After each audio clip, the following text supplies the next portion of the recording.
On today's show, But this feels very much like it's somebody fumbling at your bra. this is K-Rock Cast, the podcast where music and perspectives collide.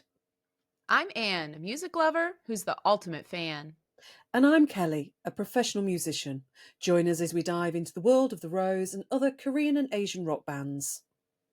Sometimes we'll agree, sometimes we'll wildly disagree, but what's guaranteed is a passionate, hilarious, and unfiltered conversation about the music that unites us and the bands that inspire us.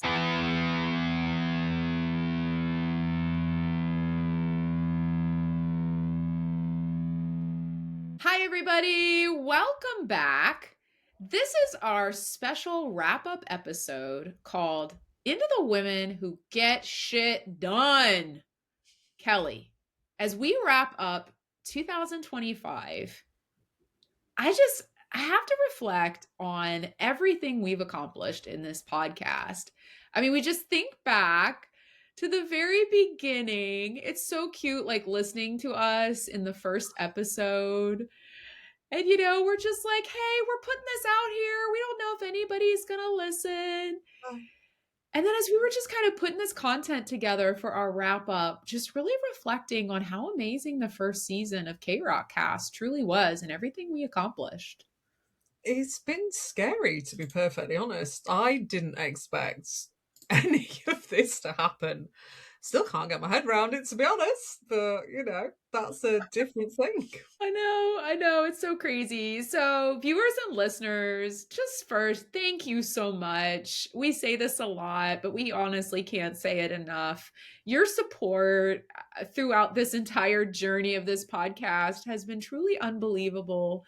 We appreciate you so much, always championing us and supporting us. And so we thought it'd be fun in this episode just to kind of reflect on this amazing year, but then spoil some things to look forward to in season 2 of K-Rock Cast. So Kelly, why don't you kind of walk us through some of the key stats from season 1?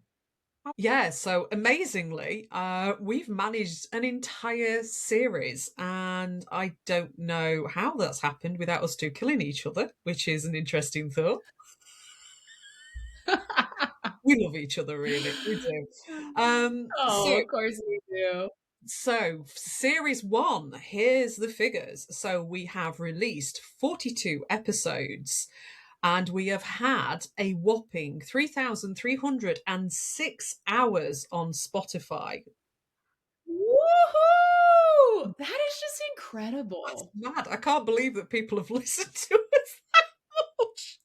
Actually, you know what, Kelly, you're right. I'm terrified that many people have been listening to our voices for that long. I'm sorry for them. Well, I'm starting to think people actually just use us as some form of insomnia device. I think that must be what it is. Right. How well I go to sleep. I can't sleep. I can't sleep. Oh, God, no. Well, that'll definitely keep everybody awake. Wow. Anyway,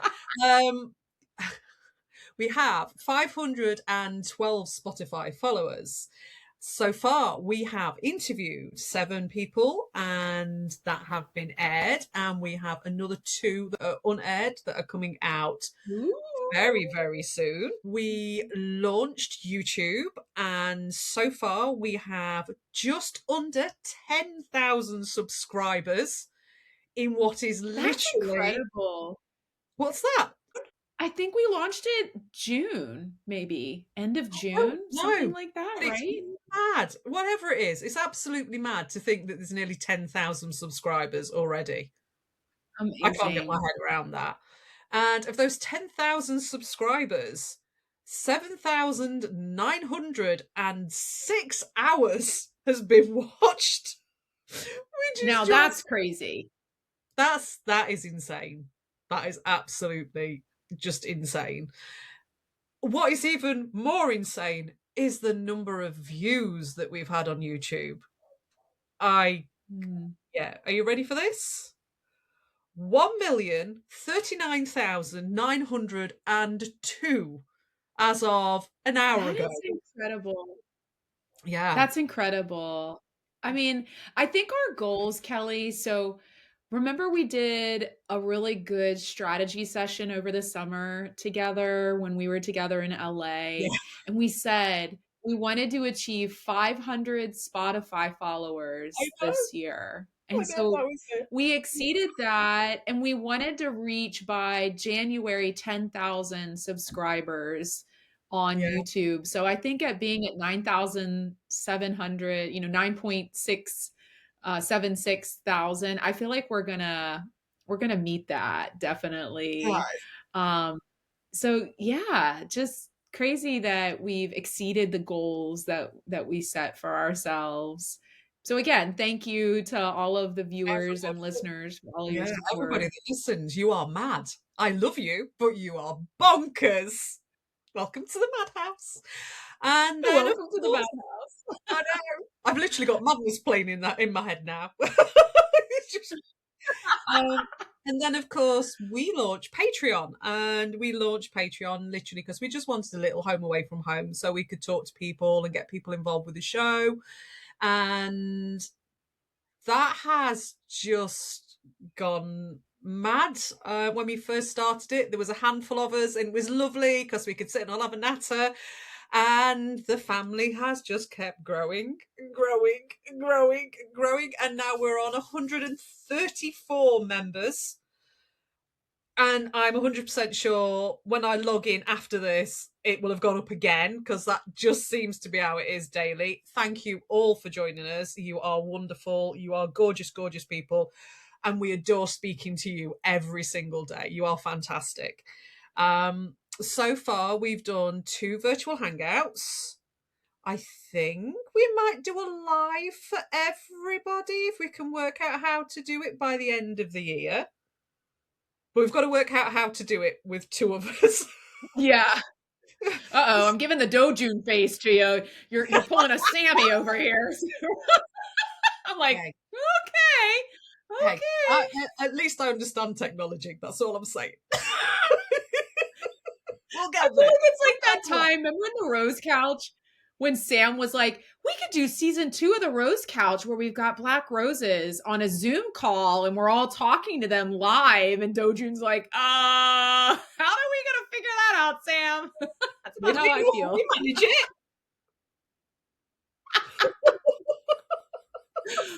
Strange that, but hey, but yeah, thank you so much everybody for joining us. It's been an absolute joy. We adore you all, and yeah, we can't wait to bring you some very exclusive content. And yet, of course, obviously you very, very lovely subscribers get to witness the sheer horror that is our blooper reels. Eventually we might do a little sort of montage, shall we say, of our blooper reels and put it on YouTube. Yes. But for now, it sits in house with the family, so nobody else can see my shame. Yeah. I mean, that should be reason enough to join Patreon. Those bloopers are hilarious. Oh, so fun. Bad. Yeah. So bad. Yeah. Well, again, just reflecting, Kelly, on everything that we achieved in the first season. Like, I'm really proud of us. Yeah. But we couldn't have done it without the support of our viewers and Yeah, our that's true. listeners. So That's thank true. you. So we're gonna jump into kind of some sections. So I obviously the whole reason why Kelly and I wanted to start the podcast was through our shared love of music, just diving in and talking about the music. And that is the heart of K-Rock Cast, our deep dives. As we have asked so many of our followers, like, what's been your favorite part throughout the year? I think, Kelly, everybody says it's the deep dives. They It really is, love that. Yeah, which amazes me. Yeah. I mean, why does anybody want to listen to us go, well, actually, I think you'll find, which is obviously me. Well, actually, I think you'll find that it is in fact this. And then I'll go, but I love it.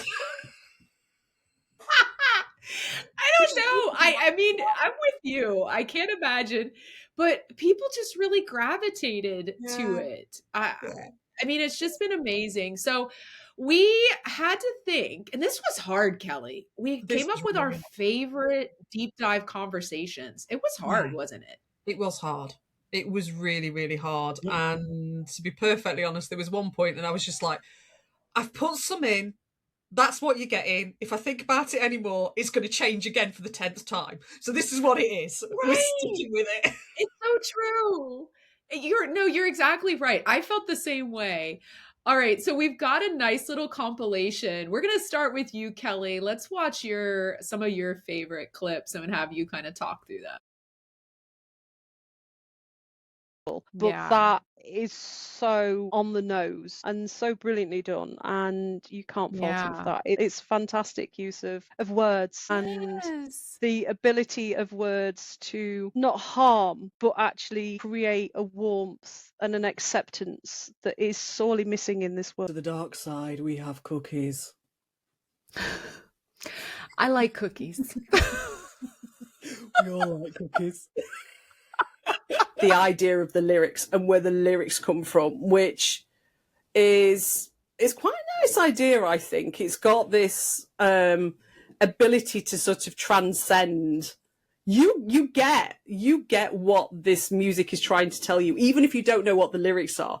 You know that this is an embattled song. There's no heaviness to it, but you know this is two people coming up for a gunfight at the OK Corral. This is exactly what this is. All right. Kelly, walk us through your picks a little bit more. Why'd you end up with those? As we said, it was hard. Yeah, it was hard. I think She's in the Rain because it was so profound. And I don't necessarily think it was just the case of, yeah, it's a beautiful song. The song has a really strong message. But it was the fact that we got to speak about things that we would have never have actually spoken about openly. And I think that deepened our relationship so much. It's kind of weird that it went out to the world. And it's there in perpetuity now, which is great. But yeah. And I think it was something that needed to be said. And we had such a beautiful reaction from people with that one as well. People actually came forward and, and they were so happy that we'd opened the gate and gone, this is how we feel. And it kind of allowed other people to feel that as well. So I was really proud of us for that episode. Really, really proud of us for that. So beautiful.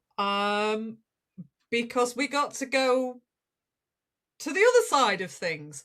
And it was no, but it was kind of nice to sort of dive into something that was more sensual and deeper and had that little bit more drive and pulse to it, which we don't normally do, because obviously, a lot of it can be very PG-13. And I think we can honestly say that Mr. Christian Yu definitely isn't PG-13. And Definitely not. He's not at all. And it was so nice just to be able to talk about that. And also the fact as well that it's such a great piece of music. There's so much, on first listen, you listen to it and you just go, oh, it's simple, it's... And then when you start diving into it and it's just like, God, there's so many layers in this. Where do we stop? It's like, a 10-foot wide onion. You just keep layering and layering and layering and there's just stuff underneath it. It was just nice to talk about something that you knew somebody had got such passion in when they created it. And then you could sort of open up that passion as well in so many different ways. And obviously we learned stuff about ourselves again that I wish we didn't know. It's like, oh, look, it's a walking red flag. Hello. Oh, only green flags from now, please. Only green flags. And then obviously we did the Love Cut episode, and that was mainly just, it was so interesting to talk about the music and the fact that the music just conveyed what was happening. You didn't need the lyrics, you knew exactly what was happening, and to sort of be able to sort of transcribe that analogy as well was, I found it quite interesting to sort of get that across. And it's a fun song. It's a fun Oh, song. such a fun song. I love that. Yeah, what a great pick that was. I think that came from our Patreon followers, that It one, didn't did. it? That It song in did. particular. It did. Which was Mhm. perfect because, as I said, it's been on my playlist for a long time. So yeah, that was a really, really good one for them to pick. Yeah, yeah, those are great episodes. Let's go into mine and see if we have any in common. Well, but this is cornerstone of this song in terms of the lyricism. And I think it's so important how they start in first person with the perspective of the individual who is struggling with this depression. And they use I, and then it changes to she, right? So now you're looking at this person. She's in the rain. It's this third person talking about the individual that is struggling with the depression. And then it changes at the end to we are in the rain. And then if he's personified himself in the first song As as a wolf, what does the wolf do? It howls at the moon. You know what I mean? Like, I think he's playing off that kind of traditional dynamic of his loneliness, but I'm holding on to pieces of my soul, to the things I love, to the years I love.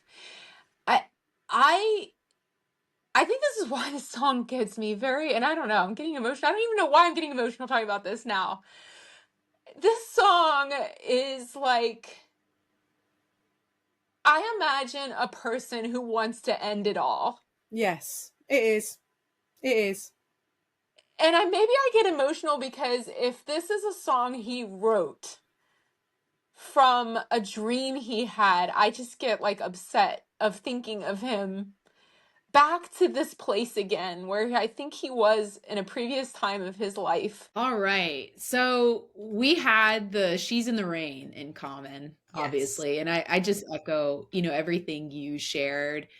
That was such a powerful episode. I think it was early on in our podcast, Kelly. And I remember we finished that episode and it was like we knew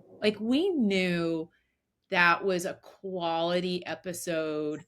And we were both, like you said, we were very proud of our work and the dialogue and conversation, that we had, that then I think, as you just said in your overview, our listeners felt a level of trust and comfort to share, as well. And that song is just so powerful. There's so much to it in terms of the instrumentation and also the lyricism. So yeah, it was a great conversation. Moon was my second one, and I think I picked that one because I loved exploring the Wolf EP, because I really hadn't listened to it a whole lot in depth. Like, I just surface listened to it. I hadn't translated the lyrics of those songs. And so once I really did that, I think I enjoyed seeing, one, Wu Sung's evolution as a songwriter from that early time to like where he is now. But then particularly with Moon, I think some of his best lyric writing and storytelling, and that's what I really gravitated to once we dug into that song. It's just how relatable in terms of the human experience of toxic relationships, um, that song is, of kind of the character arc you and I've talked a lot about in his writing and the Rose's writing. So I thought that just led to a really good dialogue and like conversation. And then finally with Nebula, like, as you guys heard in that clip, which when I hear that back, I feel a little embarrassed. I'm not gonna lie. Like, I don't know why I got very overwhelmed and I almost started to cry while we were talking. And I don't know why I did, but that song just, it is very emotional for me and it brings out this emotion in me. And so I think, again, I kind of put that out because while I find it a little bit cringy and embarrassing now, I think it was just this spur of the moment raw moment I had that I really wasn't expecting. And yeah, so that was kind of my favorites. I'm with you. It was hard to pick because Really hard to I pick. think we've had so many good dialogues as we get into so many of these songs um that yeah, it was really hard to pick just three of the deep dives that we've done. I But always, excited to I continue that season yeah, 2. I always find it really hard to sort of look back at things because I kind Mm, of have this thing of like the past's in the past. And they're mhm. like, and it's archived. My brain's already sort of like, I'm already in March next year and what's coming up and the excitement of that. So for you to turn around Yeah, I and can go, see what you're right, we need to saying. look back at this, and I'm like, hold on a minute, let me just go to the Mind Palace library and just find this stuff and work out where, what effects it was. But Yeah. there was definitely things that stood out more than others. Um Mhm. And I think the fact that we both picked She's in the Rain, that episode, that Yeah. that says everything. It really does. Yeah. Another honorable mention, if I can say, is I love our conversation during Take Me Down, which was part 2 of Into the Dawn. I think again, like it was a funny, we had like a good combination. There were some of the funny one-liners kind of came out of that, but then also just really digging into the instrumentation in that song. Like Yes. we both were so into that. I I still love that I song. So yeah, I love mean, that song too. yeah. I mean, there's I there's love that there's song just too. something in that song that to me is a pure stamp of who they are. And I'd like Yes. some of Some of their that back. I best. don't I don't I don't I don't think we'll ever get that back, but yeah, Yeah. it's such heart and soul in that, and I love it. Yeah, I would say that was one of my runners up. All right, let's jump into also what was a fan favorite of our listeners and viewers, the funny one-liners, or what we call WTF moments that seem to just magically happen on K Rock Cast. I don't know what you're on about, woman. I've no idea. We don't have moments like that. Mikey. All right, let's start with yours. Give me your first one. I What's think your it may first be one that something comes to to do mind? with electronic beats and the fact that my sort of background of beats is I'm an industrial girl, so I'm used to things that have a little bit of about them. And I like drum and I like bass. that motion. And I like drum and bass as well. I can't even remember what track this was in reference to either. You know what? I don't know that it was any particular track though, Kelly. I think you might have just been talking about it in generalities as we were doing Wu Might Sung's be. 4444 Reborn album.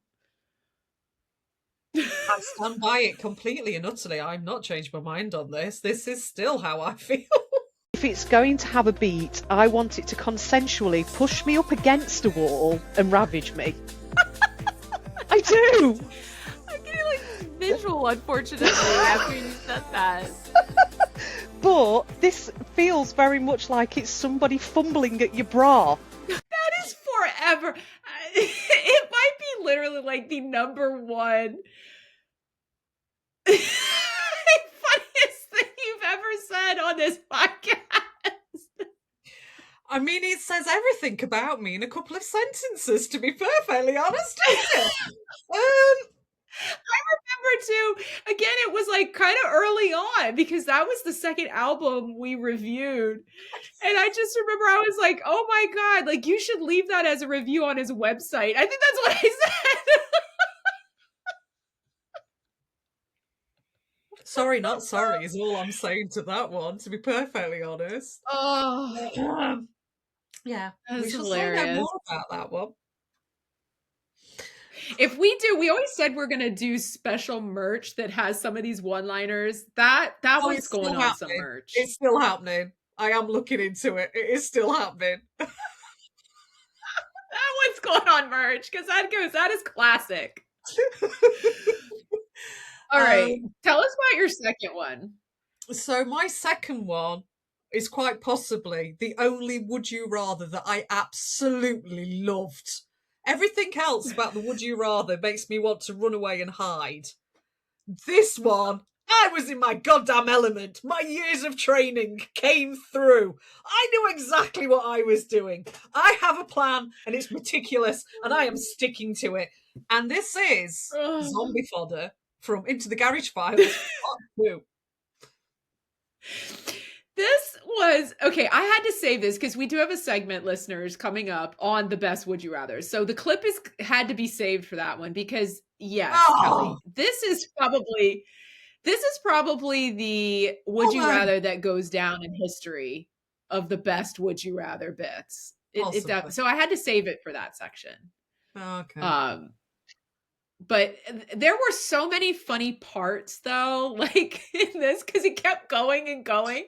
You saying that you would throw your Rose member to the zombies as zombie fodder.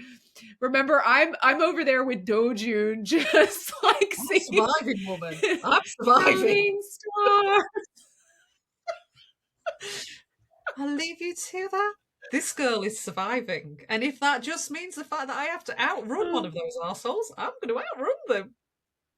That was hilarious. All right, we'll visit that clip in more detail in a moment. So tell us about your last top one-liner. I do have a clip for that one. Introduce us to the last one. So the last top one-liner, I do have to apologise to one of the nicest men in the world, and this would be Roy Back. This is nothing to do with Roy's designs or fashion choices whatsoever at all. And he is, as you are all well aware, we are very definitely fans of the We Love Roy Club. We are not called the Backers. I am not allowing that. It's just wrong. No, you've got to come up with another name. We cannot call ourselves the Backers. It has weird, dodgy connotations that I am not going down. And no. It doesn't cross the Atlantic, that term. That's all I'm saying. No. And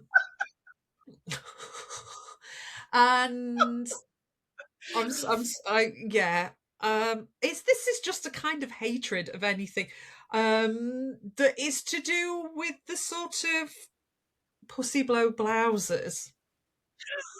Careful with that word, Kelly.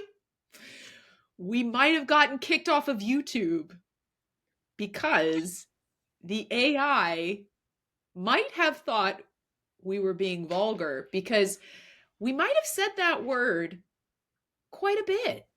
Let's see. Let's roll the tape. Let's check it out. What the hell is it with pussy bow, blouses, and Roy? Blousy, pussy bow, blouses. Again, is this pussy bow thing?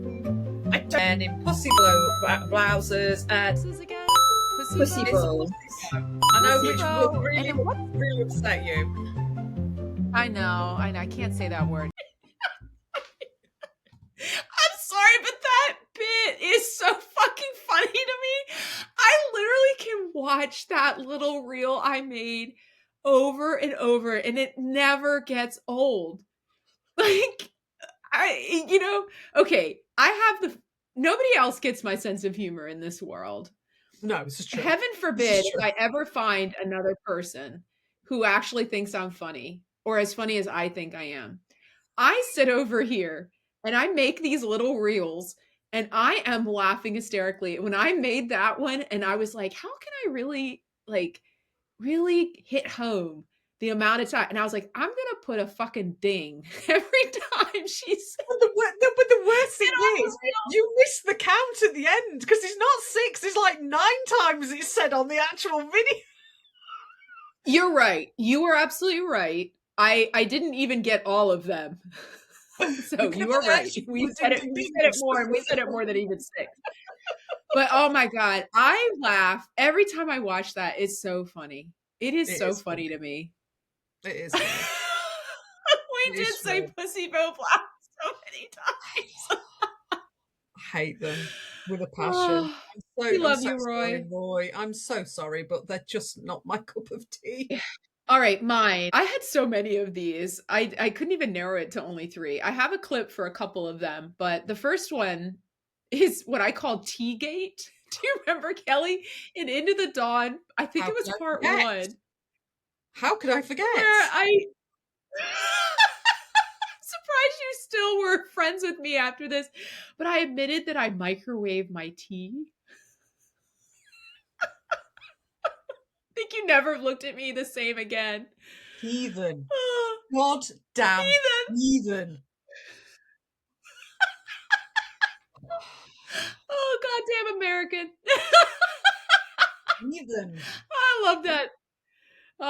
The next one that I thought was hysterical was when I was describing an Into the 4444 Reborn. We were breaking down AJ's remix to Never Let Go, and I described his use of clap synths. And you said, that sounds like something you go to the doctor for. I still need to explain this to you, don't I? No, you did. You did. I Because still in need the UK, you have explain a clinic. why the term clap has a slightly weird connotation in the UK. Yeah, because it's an STD. Oh yes, yeah. And you go to the clap clinic. Sorry, AJ. I did not mean to insult your remix. Oh, all right. That was funny. I also picked the fumbling at your bra because, as we said when you talked about it, that was just classic. And that was in the same episode. That episode had a few fun, like, one-liners in it, for sure. It really did have some humdingers. But mine that I have a clip for is probably the ultimate WTF moment we had on K-Rockcast. Listeners and viewers, let us remind you, this happened a while ago, so you've probably forgotten. Dojun came on a live stream and was so proud that he created a podcast using an AI technology tool that he was going to use to introduce the World album to all of the fans. Then, Kelly, when we started hearing it, it might have sounded vaguely familiar. Let's give a listen. Wanting to go back to someone who feels like home. It's like wanting to go back to someone or somewhere that feels like home. Oh, okay. You know how, yeah. What does going back to Busan mean? It's home, isn't it? It's home. Right. It's home. This title just came up randomly soon. Semi said, you know, I kind of like this because it looks like a house. It's in Korean. If you write it and it looks like a house and it. We talked about this songwriting session in Busan. What did that mean? Home. I don't know why, but like working on this album, wanted to have a lot of home, house, like soft. Yeah. We one of the funniest episodes is when we reflected on that and we kind of dug into that, which now I didn't write it down. I can't remember the exact episode hot takes at the beginning when we brought it up, but we were just floored, Kelly, because when we first heard it, you heard it before me and you really thought that woman was my voice. I was sat here, I was making reels for the band for our single release, I think it was. And I'd got the live playing in the background. And then I just hear this voice. I was like, what the fuck is Anne doing talking to Doja? Hold on, you moo! Oh, it's like this, is it now? I'm Madam Important. I'm going to do it all myself. Well, sod you! And then I thought, hold on a minute. I'm thinking, hold on a minute. She's gone to her mum's. She's in the middle of nowhere. Shit, better send her a message. That was the funniest thing because you messaged me in all caps. Like, what the fuck is going on? And I was like, what's happening? I don't know what you mean. And then when I listened to it, I was fucking blown away. Like that's only one little section that we ended up putting out it in a was reel, but the whole thing, Kelly, remember the every whole single fucking bit of it. thing. I was literally waiting for the second voice to kick in, and if it was, British accent and female, I was like, right, that's it, I'm suing. Right? They used our language deep dive. Do you remember that? Yeah, they did. She kept talking about, they kept saying deep diving into these, like, it was like, what the fuck? Yeah, But that's what AI does. It literally scrapes the metadata. That's it. It scrapes the metadata, and I hate to say it, you type it in and we come up. So that is, I suppose, one of the joys of the popularity, my darling. Get used to it. I know, but it was so what the fuck moment of like, he's doing this podcast and his fucking podcast is replicating our podcast. Yeah, yeah. And he had no idea, like he has no idea. Absolutely. That was the craziest shit. I was like, we were just like, what the fuck? All right. Lastly, for me, that I do have a clip for is shout out to Cheryl from Woosung's Wardrobe. Some of my favorite episodes, Kelly. Oh my God. They were. The Into the Wardrobe episodes, I think our viewers and listeners shared those were some of their favorites too, right? Did. Yeah. We definitely need to bring her on back for, another segment of that in season 2 at some point, because there's so much more fashion we can dig into. But there were some funny roasting moments, and it was hard to pick just one, but here we go. You run out, was the laundry not done, and you had an emergency and said, we have to find just some shirt for this man to wear, and this was laying around in a dumpster. Your face is the funniest part to me. It is. I was like, Ian, I look back at that and I'm like, God, I had something to say. I felt very passionate about it. Sure. You were very passionate about it. You were very, very passionate about it. I still can't look at that photograph and not want to go inside. So, oh my God, that episode was just it. If you need a laugh, if you're ever having a bad day and you just want to laugh, pull that shit up on YouTube. That shit is hilarious. I'm not gonna lie. It's so funny. And it's so funny because I love Cheryl. But at the beginning, remember, Kelly, she was so like, I will not say anything negative and roast the guy. By the end, that girl was saying to Woosung, bruh. What the fuck?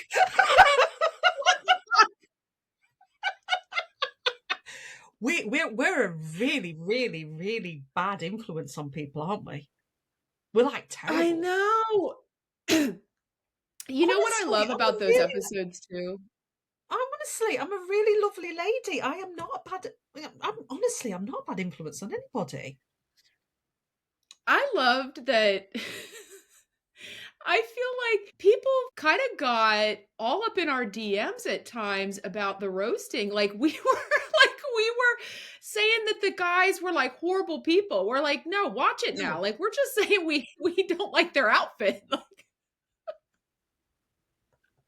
I was like, damn. And then I swear, Kelly, I still say, we said this in the Into the Dough Tunes episode, there was some strategic timing of when that episode released on the Wardrobe and we were digging into that pussy bow blouse for Dojun, and then suddenly it magically appeared in the Imagination cover. Yeah, and the hat magically appeared as well. And yeah, we see you, Dojun. Yeah, we see you. We see you, Dojun. We see you. All right. The other part of this season, Kelly, we switch gears a little bit. I think of so innocently in the very first episode, and I think it's like in the first minute or something when we're describing our podcast, we say it would be nice if we could maybe get some people to come on and interview and talk about the music with us. I think we were just so innocent. And I never will forget the first interview we had with Francis Doom. And you said, you were like, Anne, we could reach out to this artist. And I was just like, oh my gosh, he'll never, and it was kind of like, once we got that one, it just kind of went from there. So now we're going to switch to our favorite interviews. So Kelly, why don't you start with yours? So I have 3. Now we've only got 2 written down, so I'm going to sort of throw a weird one on Anne at the end. Ooh. She's going to be like, where's this come I from? love it. So my favourite interview had got to be with Diane and Eugene for the documentary. They are 2 of the nicest people I have ever had the opportunity to meet.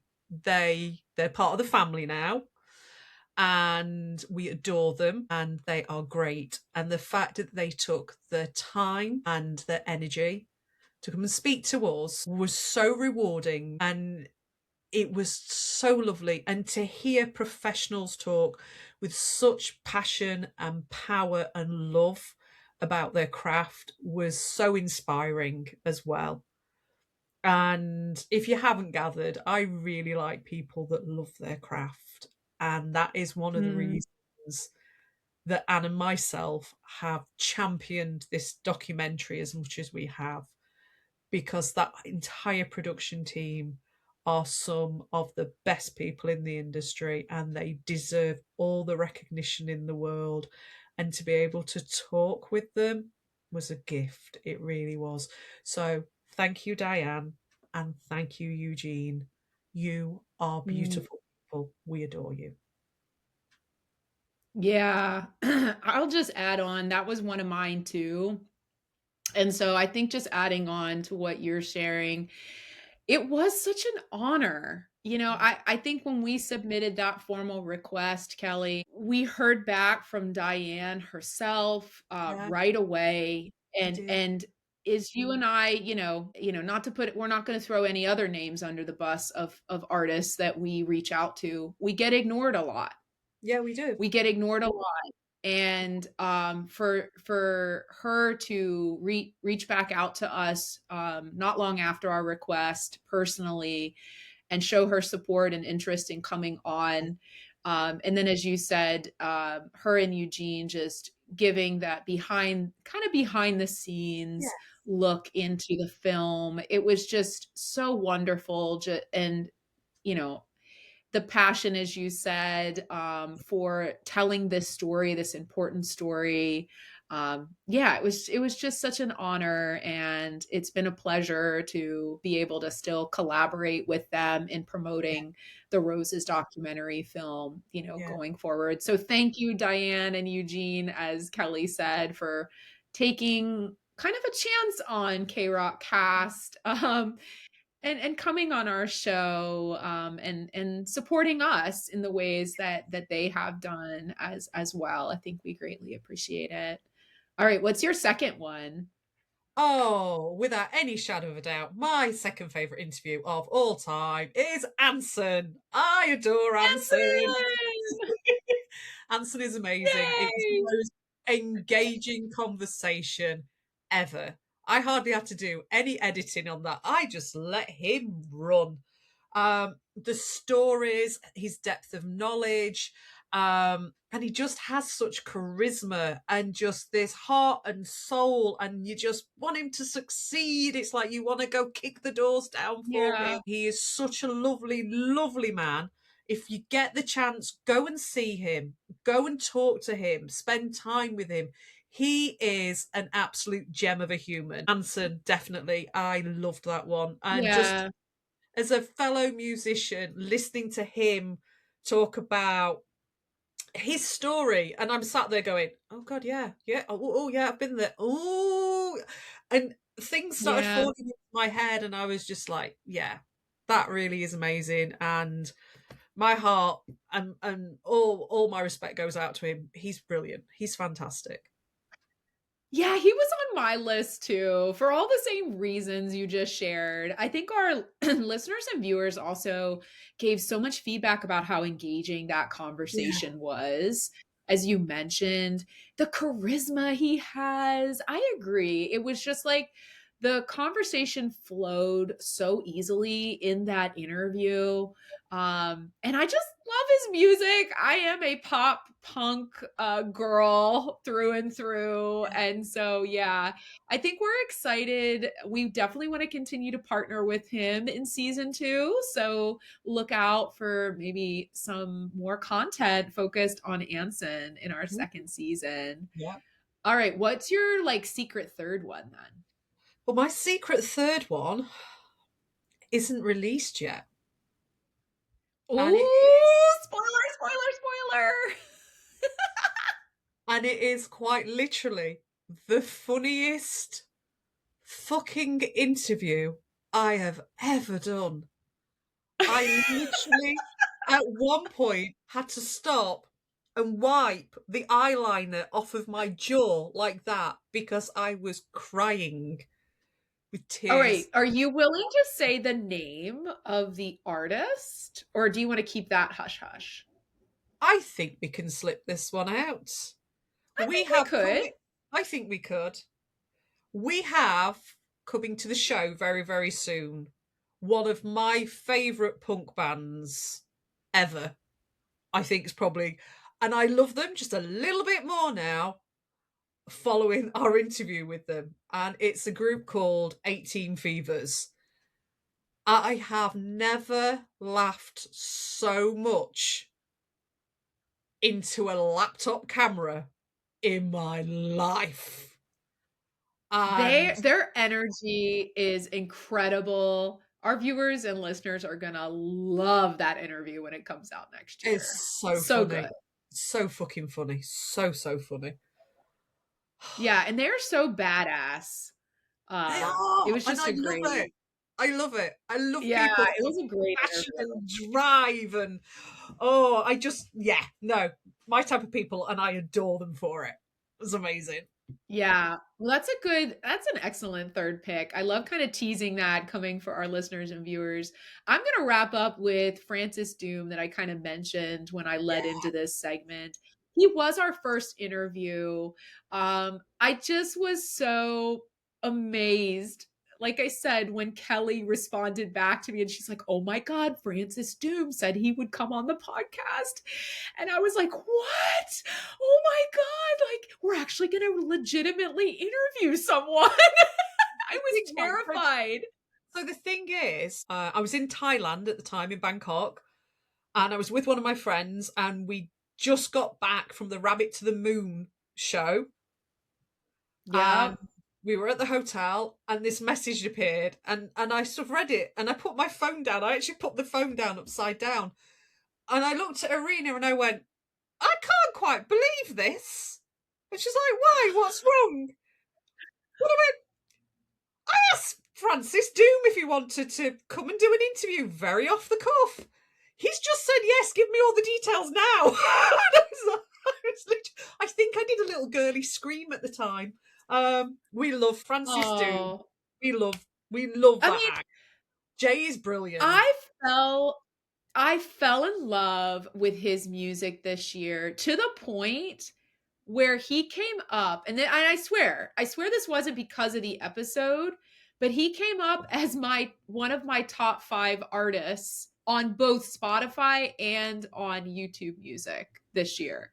I had to send him a message. I was like, "Dude, you're in my top 5." He was in my top 10, so it wasn't just you. Yeah, it's so good. And so yeah, Jay, Francis Doom, thank you from the bottom of our hearts for being the first one to give us a chance as a Pokely Little podcast, and hopefully we can have him back in a future episode. Oh, Jay will be back. He's doing Jay so will much be new back. stuff. I can promise you that Jay will be back. Yeah. All right, let's move on to our humor segment. So when we kind of launched the podcast, I always thought it'd be fun to just have something funny. I don't know, kind of something that people can also respond to. So I came up with this concept of this humor segment, or like, would you rather? And we talked about the zombie apocalypse coming out of that. And so I think this was definitely, for both of us, one of the best, probably the most iconic. Let's play that clip now. Who would you take? And then here we go. Reasoning why. In mine, I know I'm going to die. So I don't think any member is going to help me survive. So the question is, who's the most expendable member of the Rose? Who can we live without? Because we know we can't live without Dojun. He does everything. He does everything. He's your multifaceted member. So there you go. Who's so not replaceable? Nobody else can play drums, right? Well, I mean, So we've seen we can't somebody lose try Harjun. to. We've seen somebody try to play drums, and he can't play drums. So that is correct. Yes. And Jay can sing and play multiple guitars. So I feel like everything Sammy does is replaceable. There are literally black roses around the world. I can say that out loud. No, it's expendable. I just remember as we were like just spitballing that literally like came out of my mouth. So, but it was logical based on, It's completely logical. And I still stand by it to this day. He is the expendable one. He is my zombie fodder. It's as simple as that. I was like, I think everything Sammy does is replaceable. And you were like, what? I suddenly turned into I a think I football said- commentator. It was the ultimate you did, goal. right. You did. I think I said to you, you've got to edit that out. You've I'm got not to editing edit that that out. I like to keep all of these bits in for future posterity, darling. Oh my God. That was so funny. It Yeah, was. that was It's true though. I still stand that was by one it. of the best. All right, go to your next favorite. This is the one that I wish you'd never posed, to be honest. This kind of made me feel a bit I liked this one. I know you liked this one. I just felt a bit, to be honest. When You played hated with this it. one. You did. You hated it. I really hated it. I was like, why did she ask this? So, my second one is, of course, Into the World. And who would you swap bodies with? AKA Meat Puppet. That's the funniest part. You say Meat Puppet. Oh God, we might play it. This is the funniest fucking part. You called it a Meat Puppet. With a member of the Rose for a day. Who would it be and why? And what do you want to do as them? So you're in their body for that day. I don't want a Freaky Friday with any of them. Yes, it is a Freaky Friday with a member of the I Rose. don't want a Freaky Friday with any of them. No. I mean, it'd probably be nice to be able to stand up and have a piss without getting it on your shoes, but I mean, other than that... Do you go into their body and it's basically like a meat puppet? I was thinking it's like your soul is swapping, but you keep any ability that person has. Like you would be able to do that too.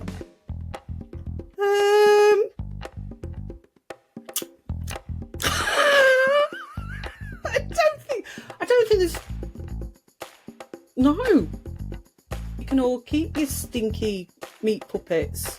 Oh, I'm gonna go Dojun because I get the added benefit of being able to hang out with Sammy all day as my like band wife.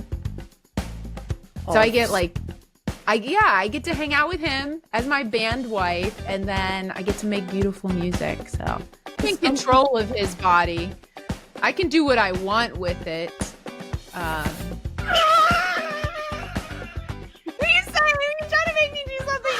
Don't get me down a sus content route. Stop it. Stop it. I'm not trying to do sus content with Dojun and his body. I will be respectful to his body. Yeah. I won't look anywhere I shouldn't be looking.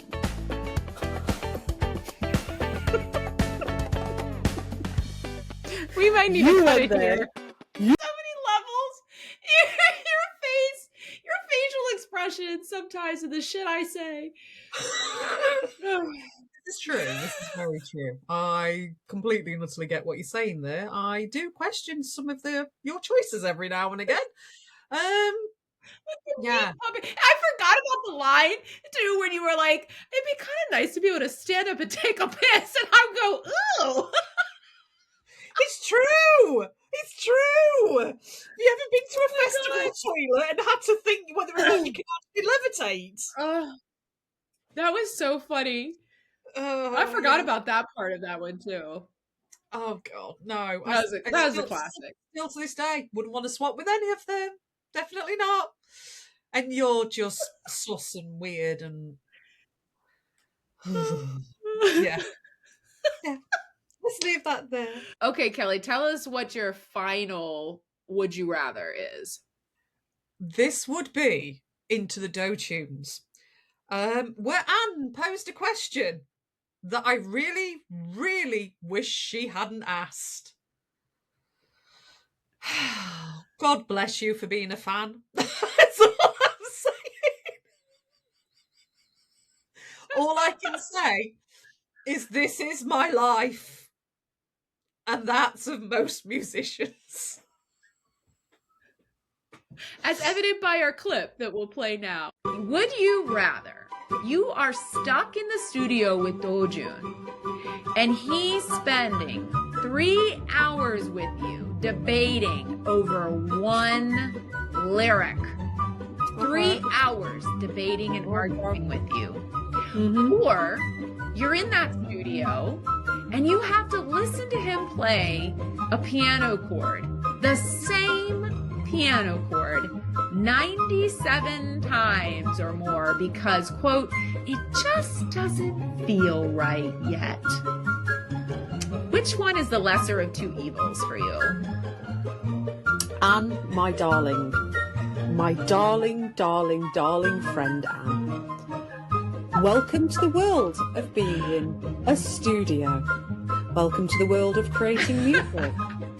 Welcome to the world of musicians. This isn't a would you rather, this is what fucking happens. That is hilarious. I think after seeing that, Kelly, and doing that would you rather with you, I think you're right. Like maybe it's a good thing I'm not a professional musician. I just get to enjoy listening to the music and not some of the pains of making the music. There are certain times when it feels like Groundhog Day and you're doing something for the 99th time and you're like, why? It's no different from what we were doing before. Can we please stop? Can we please stop? Yeah. I know. I think we said in that episode too that like I feel like that would be his personality too.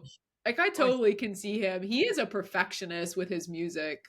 I think he's got a little bit of the taskmaster in him, so yeah, I'm not surprised by that. If we go into my favorite would you rather and humor segments, definitely as we mentioned, Zombie Apocalypse is the most iconic and number one in my book.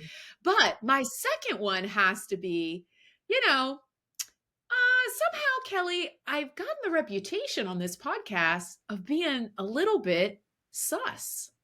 And I don't know where this is coming from. I have no idea. Let's just say, Kelly, Hajuni's been in the gym. Can we just observe?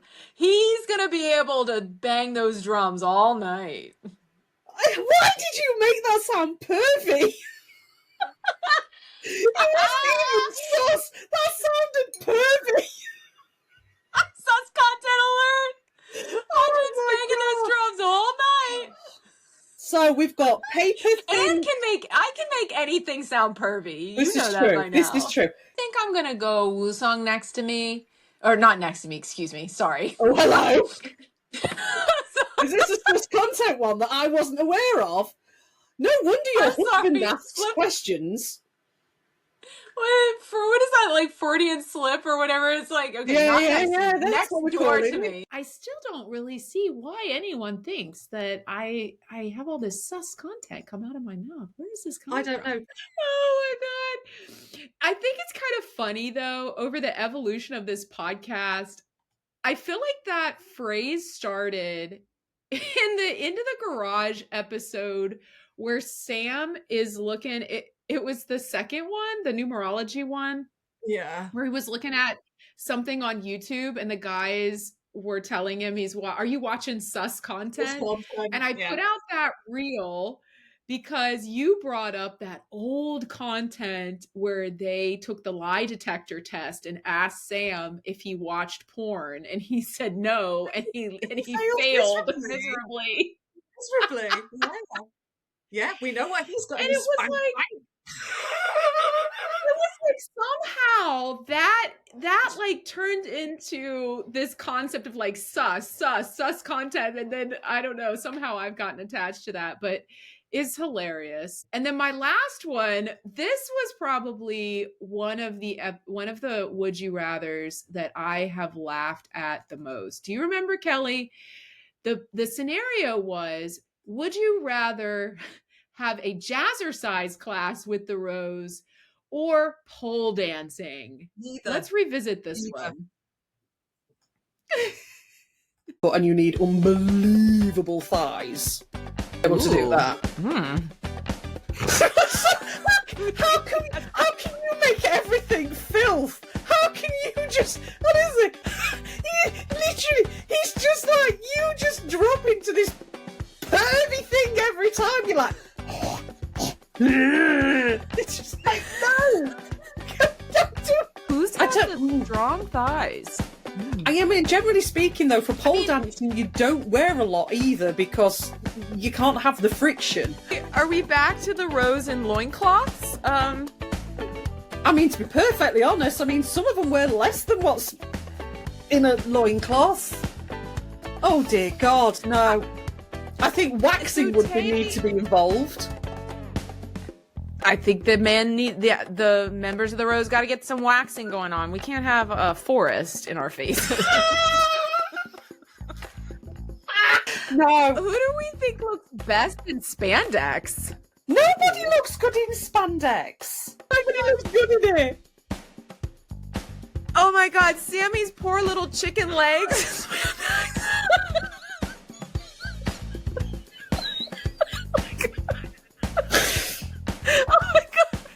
Oh my God, his poor little chicken legs in spandex. Sorry, Sam. She said it, not me. It's her. She said it. I'm Nobody so glad he doesn't listen to this podcast. I am very, Hear that, very, but very, very anyway. glad that he doesn't listen to it. Yeah, I'm very. Sus came out of that one too. I think I forgot that had some. Fun, isn't it? Fun. Oh, that was a funny one though. That was a funny one. Was painfully funny. And the worst thing Yeah. is, we're all about it, and I'm just like, I know people that do pole dancing for a living, and just the concept of like transplanting them onto them and watching them do what they do, and I'm like, no, Oh. no. Oh, it was so funny. It was so funny. That was fun. So let's wrap up. You added this segment, our favorite Yes. releases of 2025. Yes. Mm.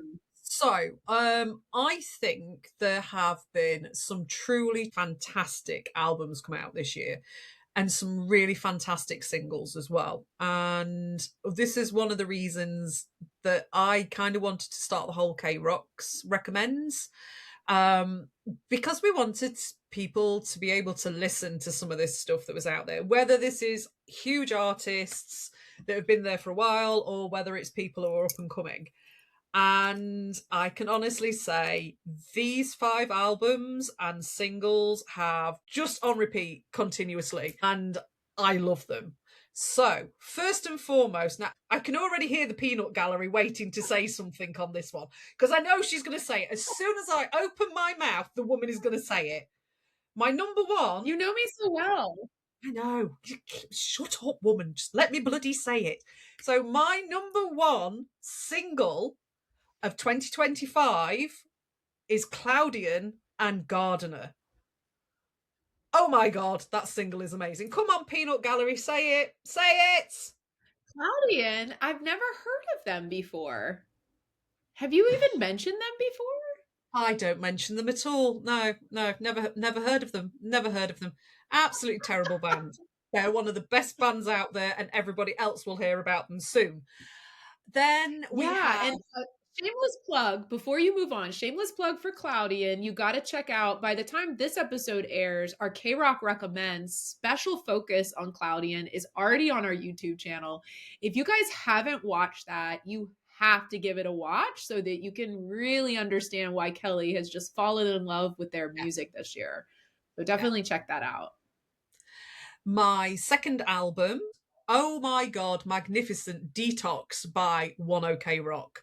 They came out swinging this year. There are tracks on that album that are just unbelievable. And if you haven't listened to One OK Rock, give it a try, because honestly, there is stuff on there you're gonna love.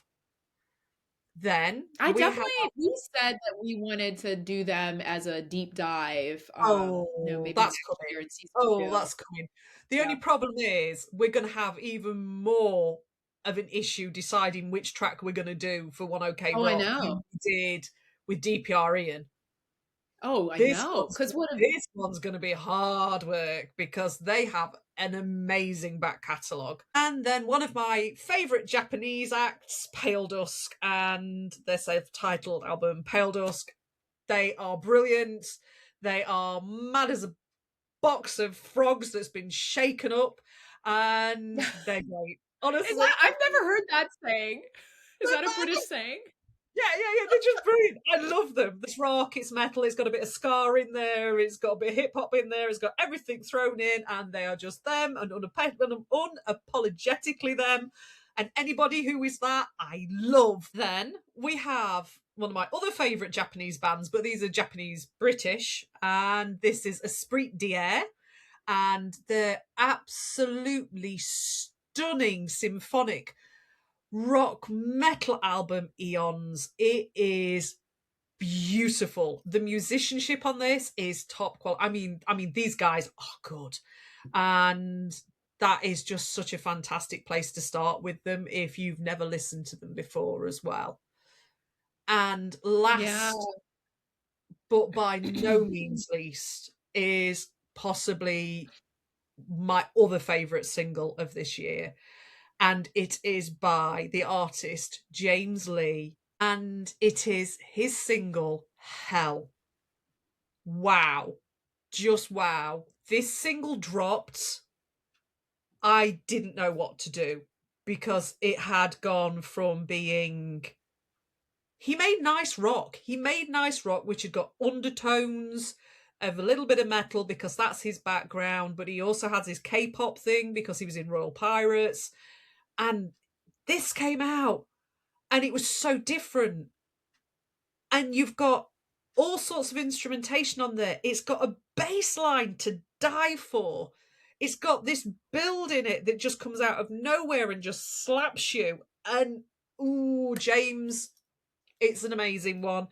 And I must admit, sneaky plug, Reverse is a fantastic, fantastic single, and that's literally just come out as well, and well worth a listen. Yeah, I definitely think he's another one, Kelly. We've got him on our list for a deep dive episode in 2026 in our season 2. So yeah, lots of great artists to continue with our deep dive exploration.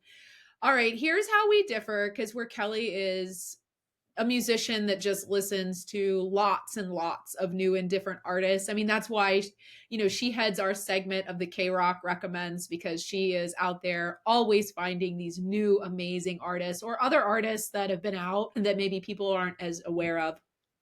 Me, on the other hand, I am the fan. So what does a fan do? I listen to the same shit all the time.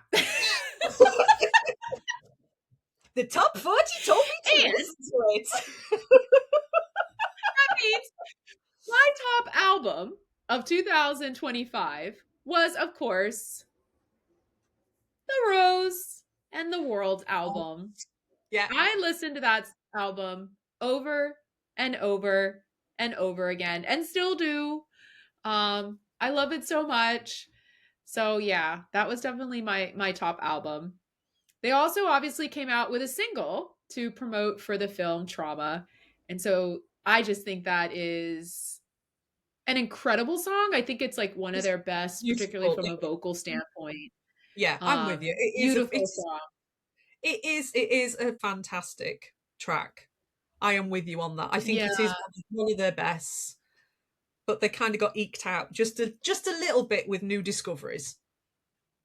So Eej is an artist that I feel like he was my most played artist after the Rose and Woo-sung this year. And I don't know what it is about his music. Something about it, like, it hits my soul. And I think I am a very lyric driven person when it comes to music. And I feel like his lyrics are deep and powerful. And I think as well, he's a person that has a lot of pain and history and experience that he puts into his music. And I gravitate to that kind of songwriting.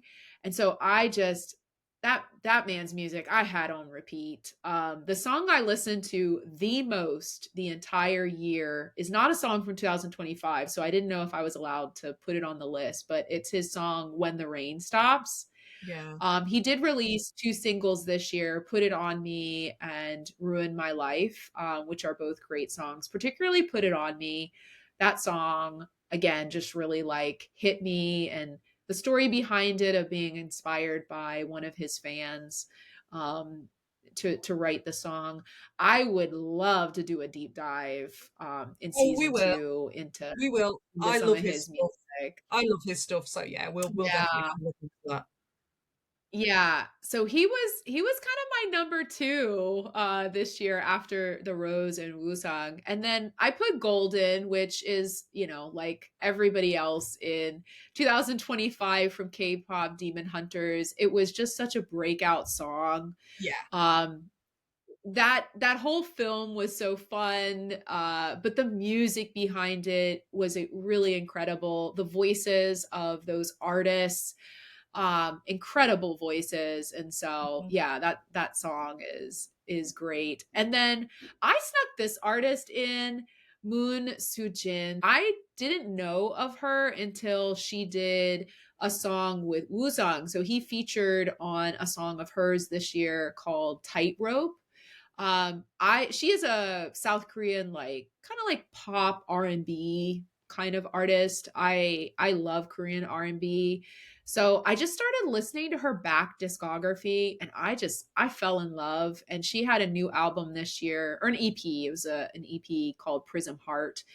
And that was on my list of my top albums this year as well. So I streamed that quite a bit after discovering her. So that's my list. Kelly, why don't you wrap us up? While we had a amazing year, it is not over. And we have so much more in store for season 2. So why don't you kind of wrap us up and tell us what we have in store next? We have lots of things in store. So in season 2, we will continue to deep dive into the Rose's discography. And we're going to have some more deep dives as well into some of our favourite artists, some of your favourite artists, and some people that you probably wouldn't expect us to cover. We're very excited to tease some more live content in season 2, including a new segment called K-Rockcast Backstage Pass. We'll let you think about that one. And we're going to be bringing you spotlight interviews with even bigger names. Ooh. It's so exciting. I don't know how we're going to top season 1, Kelly, but you know what? We are women that get shit done. Yeah. So I know we can. Yeah, of course. I know we All right, that was such a fun, just kind of reminiscing and exploration of an incredible first season. Thank you again to all of our viewers and our listeners for your continued support. It means the world to Kelly and I. Thank you to everyone who comments, gives us feedback. You know, there's some amazing things that people share with us, Kelly, of how they listen to us when they're driving in their car to work, or when they're, you know, cleaning the house or doing the dishes or just having some downtime. And it's just an honor that people choose to spend their time with you and I, because it is a choice. And we always recognize that that's a choice. And we are honored that you choose that. And so again, thank you from the bottom of our hearts. I made a special little kind of reel of a reflection of our first year. And I think I usually give the little wrap up and all the spiel of follow us here and there. But at this point, you guys know the drill. Let's just end it on this, Kelly. We'll do that. And as always, we'll see you in season 2. Bye-bye. Bye for now. Shall we do a podcast? Because I'm game if you are. Our inaugural episode for K-Rock Cast. I'm so excited. How are you feeling today? Slightly scared.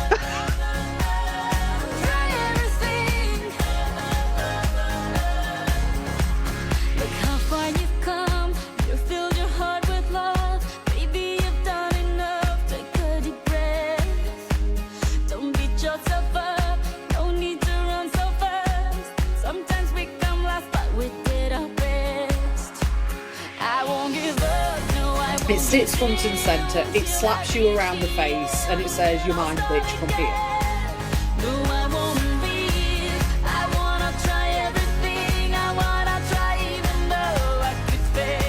We must have gotten a little too harsh on Doju on those episodes. I mean, I still get offended and pull the plug. If it's going to have a beat, I want it to consensually push me up against a wall and ravage me. But this feels very much like it's somebody fumbling at your bra. You run out, was the laundry not done, and you had an emergency and said, we have to find just some shirt for this man to wear, and this was laying around in a dumpster.